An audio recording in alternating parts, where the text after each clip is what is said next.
If you feel like every booktube video is talking about the exact same 5 authors, you are not alone. I have dug through my archives, and today I am ranking the 20 best fantasy romance books that I've read recently, and I don't see these talked about enough. So whether you want some vampires, witches, or dystopias, I've got a hidden gem here for you. And no, you're not gonna find Rebecca Yarros on this list, no shade to her. One of these was actually my absolute god tier read for the year, and it's a debut so lyrical that it blew my mind. But we have to get through the vampires first. Hi, I'm Francesca, welcome to Under the Covers, and let's start with the first vibe, that is the vampire renaissance.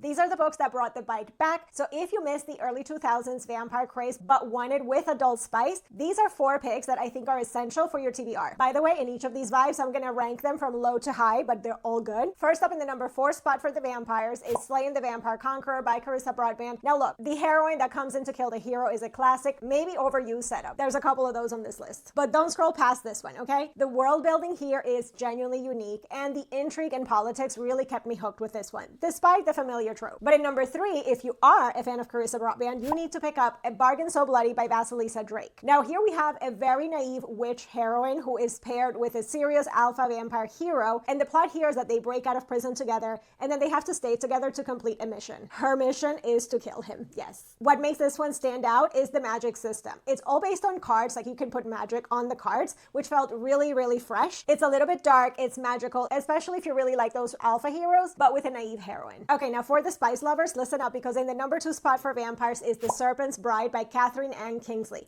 This is actually my spice champion on this whole list. It's got this very gritty urban fantasy feel to it. It has mafia structure and a vampire royalty prince with a shapeshifter fae heroine who comes in to kill him and his whole family as a revenge for them killing hers. But the heat level with this one is off the charts. It explores also some kink, so definitely check your trigger warnings. But if you want it hot and steamy, this is definitely the one. And now for my favorite one of this bunch, meaning of the vampires, is We Who Will Die by Stasia Stark. Absolutely love this one. So think like Gladiators meets vampires. It features a female gladiator heroine, which I was fully excited about, and a vampire hero or heroes. And I think it's got this very unique take on vampire lore. Plus it also gave me like major Vampire Diaries vibes, because I definitely think you're gonna be torn between the good guy and the bad guy. I started firmly on one side, and then I felt myself slipping to the dark side as the book went along. So I don't know what's gonna happen with book 2. Now for vibe number 2, it's all about witches, prophecies, and the high seas, because sometimes you need a little bit of magic or a lot of salt water. In 5th place, we have Wooing the Witch Queen by Stephanie Burgess. Now, if you want something that's a little bit more laid back with slight cozy vibes, it's not a cozy fantasy, but you definitely should grab this one. It features a huge magical library, which is perfect for book lovers, and also a fun secret identity plot. And of course, yes, a witch queen. Now, this is not super low stakes, that's why I say it's not a cozy fantasy, but it's not agonizingly angsty either. It's just a fun ride. Coming in at number 4 is The Sea Witch by Eva Lee. So picture Pirates of the Caribbean meets the Salem Witches and Salem Witch Trials, but make the entire pirate crew and captain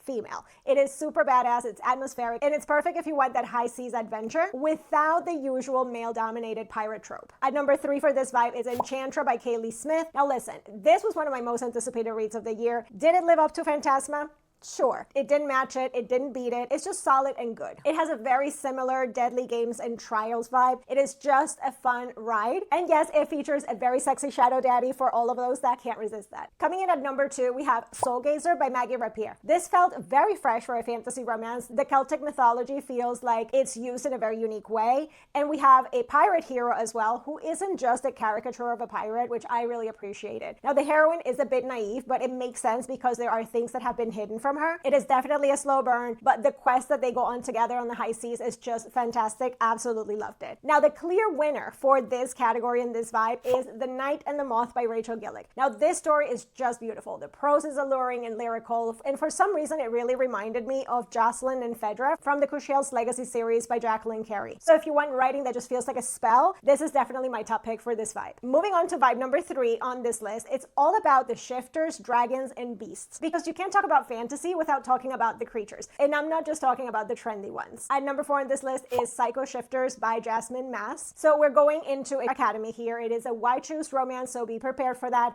And the characters can be a little bit prickly, but I found myself really liking the group dynamic between them and connecting with each character individually as well. So if you like that Academy setting with a bit of an edge, I think this one works really well. Coming in at number 3 for this vibe is A Scar in the Bone by Sophie Jordan. Now, this is the sequel to A Fire in the Sky, so you must read them in order order. I'm not gonna lie, the first half of this book was a little slow, but once it got really going, I was locked in. I loved it. It definitely gives Game of Thrones vibes with the world building. It is just absolutely epic. Just be warned, it does end in a doozy of a cliffhanger, much like the first book in the series, but you already have the second book to go right into. In the number 2 spot for this vibe, and I'm cheating a little bit here because it's actually 2 books, it's The Bastard King and The Uncrowned King. It's a duology by Donna Grant. Now look, everyone reads Rebecca Yarros now. I get it, I know, but Donna Grant will always be my number 1 dragon queen, no question. She was writing Dragon Shifters before it was cool, and this duology has a great medieval vibe. It has hidden identities, betrayals. It is just a fun, fresh take on the genre, and I definitely think you need to put her on your TBR, especially if you like dragons. You must try her books. And now for the number 1 spot, this is it.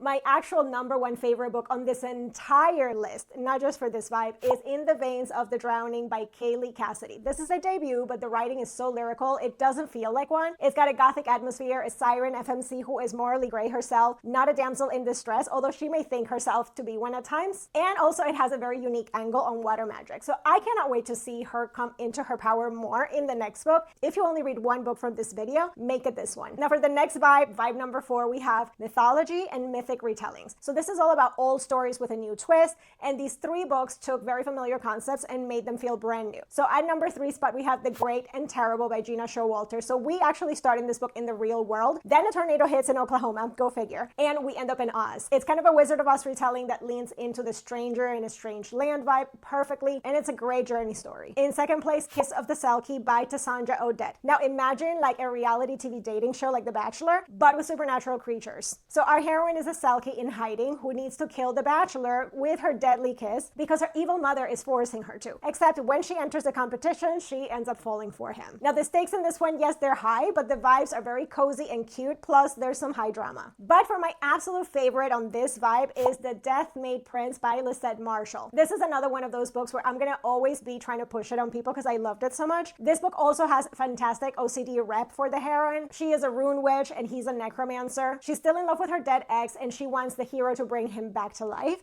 And the hero is very intense. He is determined to show her her worth after her ex really made her feel kind of small and she didn't even realize that. It's an excruciating slow burn, but the payoff and the character growth are incredible and I cannot recommend it enough. It is such a beautiful and fun new fantasy romance. You need to go read it. And now for the last vibe, vibe number 5 in this video is dystopian and urban fantasy, because sometimes you need higher stakes. So these final 3 are for you when you want some gritty survival and a romance that could burn the world down. At number 3 in this vibe is Kingdom of Tomorrow by Gina Showalter. Now this is a dystopian academia setting where the heroine has to move up the ranks to pay off a family debt. Now it reminded me a little bit about Psycho Shifters as well with some of the vibes. Plus, if you liked or even if you didn't like Silver Elite by Danny Francis, this book actually did it better. So definitely try this one. Then in second place for this vibe, we have yet another book that I think would be perfect if you liked or didn't like Silver Elite because it does it better, is To Cage a Wild Bird by Brooke Fast. Now also, I'm not gonna lie, this book actually hurt. It's the most brutal scenario on this whole list where our heroine voluntarily gets herself into a prison to find her brother, but the government allows the rich elite to pay to hunt the prisoners on select days. So basically it's like the Hunger Games, but for adults. So the world here is very harsh, and even though I figured out the twist that was coming, watching it unfold still made me emotional. It will probably leave you desperate for the next one as well. And now my top pick for this darker side of fantasy for this vibe is Terror at the Gates by Scarlett St. Clair. Now this one mixes religion, politics, and a side of mafia as well. It's a fantasy romance, but it feels like an urban fantasy from like the 2010s. I love the dark vibe of it, but mostly I really love the relationship between our main characters. They have always been it for each other, even though they don't admit it to themselves and they pretend like it's not that. They've had this beautiful relationship already. It's just getting them to admit it throughout this whole book. I think that they just thought that it could never work because of their positions and their families, but the tension is absolutely there. It's so real, it's sizzling, and it's definitely a book that's going to keep you hooked. And that was the last one on this list. So what do you think? Have you read any of these books? Let me know in the comments which one or which vibe is more your style. Also, I think these 20 books really prove that you don't need to stick to the bestseller list all the time to find your next 5-star read. If you want even more fantasy romance recs, I've got a whole playlist with them that I'll leave linked here. But don't forget to like this video and subscribe to the channel for more hidden gem and book recs. For now, that's all I have for today, and I will see you guys in the next video. Bye!